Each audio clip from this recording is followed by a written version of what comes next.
brought to you by Silver Pumps.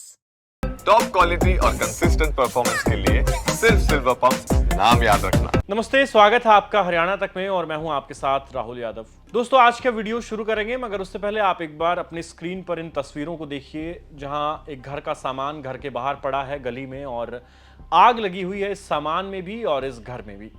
ये तस्वीरें दरअसल 6 तारीख की है। 6 जुलाई का वो दिन था जब भिवानी जिले के ढाणी माहू गांव में ये इंसिडेंट सामने आया जहां पर मुस्लिम परिवार के 2 घरों में आग लगा दी गई। गांव में ये इकलौता मुस्लिम परिवार है और 2 इनके घर थे और इन दोनों घरों में पहले तोड़फोड़ की गई, सामान को बाहर फेंका गया और फिर आग लगा दी गई। करीबन 15 से 20 मिनट तक इन घरों में ये आगजनी और तोड़फोड़ की जो कार्रवाई है वो चलती रही और लगभग कहा यह जा रहा है कि 15 से 20 नकाबपोश लोग जो है वो घुसे थे और उन्होंने इस पूरे घटनाक्रम को अंजाम दिया है। लेकिन ये लोग कौन थे, क्यों ये घर में इस तरह का इंसिडेंट हुआ, क्यों एक मुस्लिम परिवार के घर को टारगेट किया गया है, इसको लेकर अभी तक कोई जानकारी सामने नहीं आई है। इस पूरे मामले पर पुलिस भी बोलने से बच रही है। जो आला अधिकारी हैं पुलिस डिपार्टमेंट के, वो बेहद सदा हुआ बयान दे रहे हैं, कह रहे हैं कि कार्रवाई कर रहे हैं, आइडेंटिफाई कर रहे हैं, किसी को बख्शेंगे नहीं। लेकिन एक गांव में आप जरा सोच कर देखिए कि अगर आपके गांव में 15 से 20 लोग घुसते हैं दिन दहाड़े एक घर में, उसका सामान बाहर फेंकते हैं और उस घर में आग लगा देते हैं, पूरे घर का जो सामान है वो जलकर राख हो जाता है और इतना बड़ा इंसिडेंट हो गया, लेकिन किसी को ये पता ही नहीं है कि ये लोग कौन थे, कहां से आए थे और क्यों इन्होंने इस घटना को अंजाम दिया है। तो भिवानी जिले के ढाणी माहू गांव में फिलहाल जो है तनाव की स्थिति बनी हुई है। जो बीडीपीओ है विनोद सांगवान, उनको ड्यूटी मजिस्ट्रेट लगाया गया है, पुलिस गांव में तैनात की गई है और इसका जो पूरा केस है इसका हल्ला बहुत हो रहा है कि आखिर ऐसा इंसिडेंट क्यों हुआ। अमर उजाला जो हिंदी अखबार है उसकी रिपोर्ट के मुताबिक दरअसल ये पूरा मामला एक महिला को घर से भगाने से जुड़ा हुआ बताया जा रहा है। महिला जो है वो राजस्थान के चूरू जिले की रहने वाली है और अमर उजाला ने अपनी रिपोर्ट में लिखा है कि जिस घर में ये आगजनी हुई है उस घर में से एक व्यक्ति का नाम असीम खान है और असीम जो है उसने हिंदू समाज से आने वाली चूरू जिले की एक लड़की को वो भगा ले गया और जब तनाव बढ़ा, दोनों तरफ से इसको लेकर झगड़ा शुरू हुआ, तो फिर चंडीगढ़ में वो उस लड़की को छोड़कर भाग गया। अमर उजाला की रिपोर्ट में ये लिखा गया है कि चंडीगढ़ पुलिस ने लड़की को बरामद किया और फिर उसे राजस्थान की जो पुलिस है उसे सौंप दिया और यानी लड़की अपने परिजनों के पास पहुंच गई है। और इस घटना के सामने आने के बाद, ये जो लड़की भगाने की घटना है, इसके बाद इस परिवार के जो दोनों घर हैं उसमें आग लगा दी गई। जिस वक्त इन दोनों घरों में आग लगाई गई उस वक्त परिवार से कोई भी वहां पर मौजूद नहीं था, यानी परिवार कहीं बाहर था और अभी तक परिवार गांव में नहीं लौटा है। पुलिस कह रही है कि हम आपको प्रोटेक्शन दे देंगे, लेकिन परिवार गांव में आने को तैयार नहीं है। और बड़ा सवाल पुलिस पर भी उठ रहा है कि ये गांव में इतनी बड़ी घटना हो रही है, 15 से 20 लोग गांव में घुसते हैं, दोनों घरों को टारगेट करते हैं, आग लगाते हैं और भाग जाते हैं, तो फिर अभी तक इसमें किसी की गिरफ्तारी क्यों नहीं हुई, क्यों नहीं कोई भी व्यक्ति इस पूरे मामले में आइडेंटिफाई हुआ। गांव में भी जब हमारे रिपोर्टर गए तो गांव वाले भी बोलने से बच रहे हैं, यानी गांव में भी एक तरीके का डर का माहौल है, लोग इस केस पर बात नहीं करना चाहते और पुलिस जो है उसने भी चुप्पी साधी हुई है। सिर्फ इतना कहा जा रहा है कि कार्रवाई चल रही है। 6 तारीख को घटना हुई थी, 7 का दिन बीता और जब 8 तारीख का दिन आया तो इस मामले में एक नया मोड़ सामने आया और नया मोड़ ये है कि जो सरपंच है गांव के, वो एसपी कार्यालय गए और उन्होंने आरोप लगाया कि असीम खान जो है वो उनको जान से मारने की धमकी दे रहा है, फोन पे कह रहा है कि तुझे जान से मार दूंगा और पूरे गांव को शमशान बना दूंगा।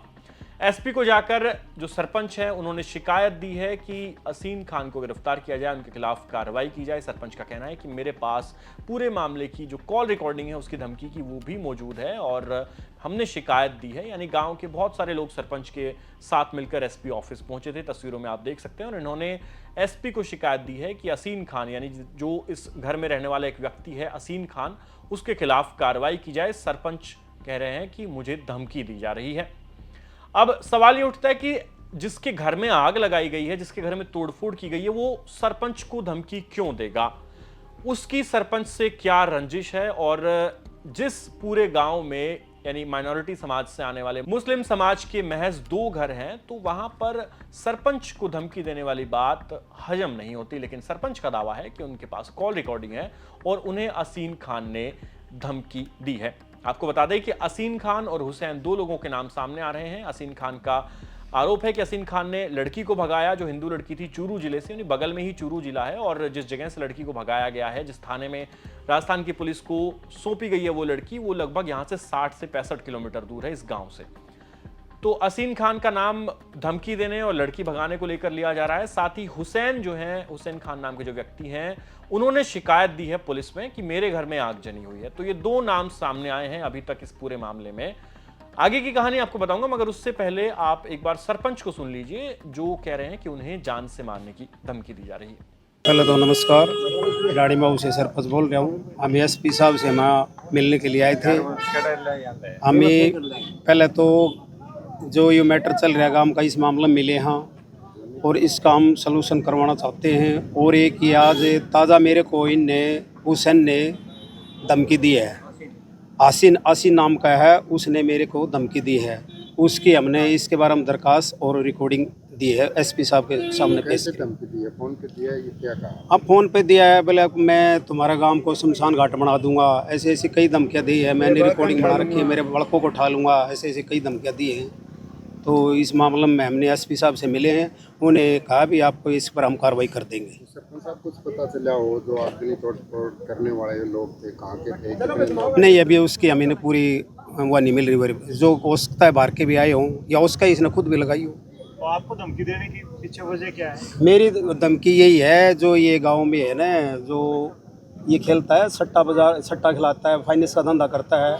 मैं जब से सरपंच बना हूँ इसके ऊपर कंट्रोल कर रहा हूँ। सारे गलत काम जो गलत काम करता था मैं उसके ऊपर कंट्रोल कर रहा हूँ।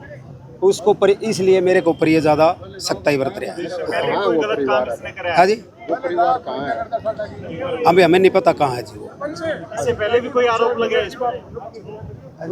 इससे पहले भी कोई आरोप लगे इस पर? गौवा का आरोप लगा है। सबसे पहले हमारे गांव का माहौल सुधारना है। पहले हम ही पहले तो हमारा गांव का ही सुधार करना चाहते हैं, ताकि हमारा भाईचारा खराब ना हो। किस प्रकार का माहौल है गाँव में? अभी सुख शांति है। हम एसपी से मिले हैं, कुछ टाइम लिया है, इसका हम भाईचारा में बैठ के इसका सलूशन निकलवाना चाहते हैं। एसपी साहब ने टाइम दे दिया, 2 से 3 दिन का टाइम दे दिया, अभी टाइम लो। आप लोगों की मुख्य मांग क्या थी? आज यहाँ आप मिलने आए थे, क्या आप लोग क्या चाह रहे हो?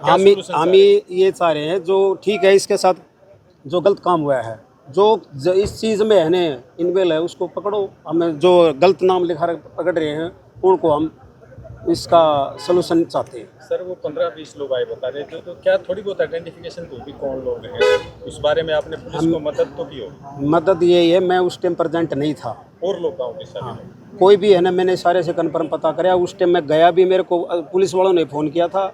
जब मैं वापस वहाँ पर प्रेजेंट पहुँचा, न मेरे गांव के आसपास पड़ोसी जो घर वाले थे वही मिले थे, मेरे को कोई नहीं मिला। अब इस पूरे मामले में बजरंग दल की एंट्री भी हो गई है। बजरंग दल के जो स्थानीय कार्यकर्ता हैं वो पहुंचे थे जब ये एसपी को मिलने। सरपंच और कुछ ग्रामीण आए तो वो भी वहां पर पहुंचे। उन्होंने इस मामले को एक नया रंग देने की कोशिश की। उनका कहना है कि ये पूरा मामला लव जिहाद से जुड़ा है। और अमर उजाला की रिपोर्ट के बारे में हमने आपको बताया, जो इस बात की तस्दीक करती है कि हिंदू लड़की को असीम खान भगा कर लाया और फिर उसे चंडीगढ़ में छोड़ दिया, जहां से चंडीगढ़ पुलिस ने उस लड़की को वापस कर दिया है। वो लड़की अपने पेरेंट्स के पास पहुंच चुकी है राजस्थान में, लेकिन विवाद अभी शांत होने का नाम नहीं ले रहा है। और बजरंग दल के जो ये व्यक्ति हैं, जिनकी तस्वीर आप इस वक्त अपनी स्क्रीन पर देख रहे हैं, इनका दावा है कि पूरा मामला लव जिहाद से ही जुड़ा है। और उन्होंने कई तरह के आरोप असीम खान पर लगाए हैं। सरपंच भी कह रहे हैं कि ये जुआ खेलने का, सट्टे का काम करते हैं। मैंने इनके खिलाफ एक्शन लिया, इसलिए ये मुझे जान से मारने की धमकी दे रहे हैं। तो एक बात बजरंग दल वालों को सुन लेते हैं और उसके बाद इस कहानी में कुछ और कड़ियां हैं उस पर भी आएंगे। ये गांव की पंचायत की जो निर्दोष जो युवक हैं, वहाँ के जो स्थानीय लोग हैं, उनको प्रशासन उठा रही है, उन पर कार्रवाई कर रही है। उन पर कार्रवाई ना हो, जो दोषी उनको सज़ा दे, तो निर्दोषों को कम से कम परेशान ना करे। और वो एक इस पैनिक में पूरा गांव भी परेशान है, पूरा गांव में तनाव बना हुआ है। और उस चीज़ को लेकर आज एसपी साहब से मिलने के लिए आए हैं कि कम से कम प्रशासन जो है निर्दोषों को ना उठाए। तो कितने लोगों को उठाया, किस दिया उठाया? अभी यही तो नहीं बता रहे हैं। 5 लोगों, गांव के 5 लोगों को उठाया है और उठा के लेके गए हैं, ना मिलने दे रहे हैं, ना बात करने दे रहे हैं। और यही बात पूछने के लिए, बात जानने के लिए आज एसपी साहब से मिलने के लिए आए हैं। अभी 5-10 लोगों का जो एक समूह है, डेलीगेट है, वो अंदर गया हुआ है, वो बात कर रहा है कि क्या विषय है क्या नहीं है। उसके बाद पता चलेगा कि क्या बात आई है। गांव में कुछ पता चला, कितने लोग थे, कौन लोग थे, क्यों आगजनी की गई है, वजह क्या रही? वजह ये रही, आजकल भारत के अंदर एक जिहादी मानसिकता के लोग जो हैं, मैं सभी का नाम नहीं लूँगा, पर कुछ जिहादी मानसिकता के लोग हैं जिनके दिमाग में जिहाद भरा है। और वो एक उसने गांव का जो एक वो लड़का है उसने लव जिहाद किया है। लव जिहाद का अर्थात ये हुआ कि मैं मुसलमान हूँ और हिंदू लड़की को भला फुसलाकर अपना हिंदू नाम रखकर और उसको मैं अपने जाल में फंसाकर उसके साथ शादी करना, ये जिहाद है जो आजकल भारत में बड़ी तेज़ी से चल रहा है। उसी के तहत ढाणी माओ का जो लड़का है उसने राजगढ़ की लड़की को भला फुसलाकर 19 साल की लड़की को, और इवन जो ये लड़का ढाणी माओ का, इसके 4 बच्चे हैं और उसको वो भगा के लेके आता है, उसके साथ वो शादी करता है। अब कल जैसे ही वो वारदात होती है तो वो चंडीगढ़ में उसको छोड़ भी देता है। तो ऐसा क्या हो गया, ऐसी क्या मानसिकता चली हुई है आज समाज के अंदर? तो ये हमें एक विचारणीय है, हम सबको इसके लिए आवाज़ उठानी चाहिए, सचेत करना चाहिए। जो जिस प्रकार से आज युवा पीढ़ी आज जा रही है तो हम उस पर, लड़की का ढाणी माओ में रहने वाला है वो, उसका घर है वहाँ पे। लड़कियों को हमें नहीं पता कौन लड़के आए, कहाँ से आए, क्यों आए, उनका हमें पता ही नहीं है। नहीं, जो लड़की है उसका ढाणी माओ से क्या संपर्क है? लड़की तो राजगढ़ की है, लड़का ढाणी माओ का है, और ढाणी माओ का जो लड़का है वो राजगढ़ की लड़की को लेके आया है ना भगा के।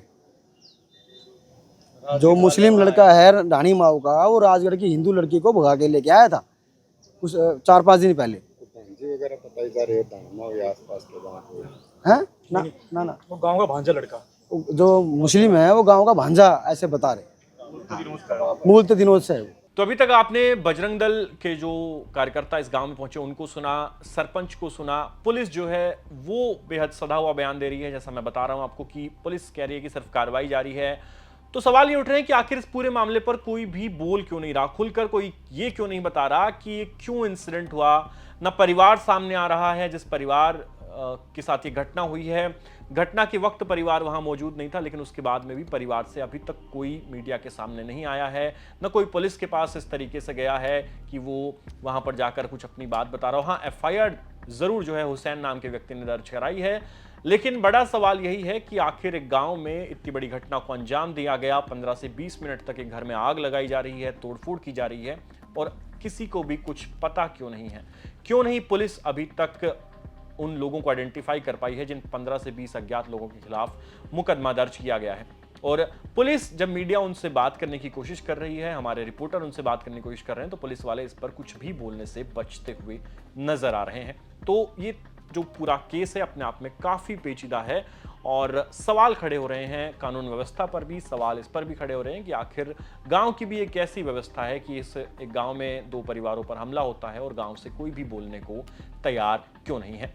अंत में आप इस मामले में पुलिस का बयान सुनिए, पुलिस का पक्ष सुनिए और हमें कमेंट सेक्शन में लिख के बताइए कि आपको इस कहानी में क्या नजर आता है और क्यों किसी के घर में आग लगाई गई, आप क्या सोचते हैं। धन्यवाद। कल दिनांक 6/7/25 को गांव ढाणी माओ में कुछ लोगों ने बंद मकान में आग लगा दी थी, जिसमें